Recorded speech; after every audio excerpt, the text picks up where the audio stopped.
কার যেন সৌভাগ্য, কে যেন ওই সৌভাগ্যবান ব্যক্তি, কে যেন নিজের ঘরে খাওয়াইয়া কোন ছেলের হাফেজ আলেম বানায় দিছে, কে যেন মাথার ঘাম পায়ে ফেলা কিছু টাকা দিয়েই মাদ্রাসা বানায় দিছে, কে যেন সামনে বিল্ডিং হবে এই মাদ্রাসার খেদমত করবে।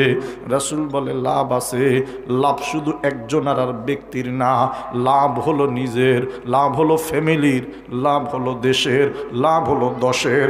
কথা বলেন ঠিক কিনা? আল্লাহ বলে এসে তোমাকে আমাকে সতর্ক করবে। এই এক মাদ্রাসার কারণে আজকের এই মাহফিল, কথা বলেন না কেন, এত ওলামা একরাম, কত সম্মানিত আলেম ওলামা আজকে এখানে আসবে, আপনাদের কথা বলবে, কত মানুষ এই জায়গায় আসছে, কোরআনের কত হাফেজ এই জায়গা থেকে যাবে, ওই অমুক মসজিদের ইমাম খতিব হবে, একদিন বক্তা মুফতি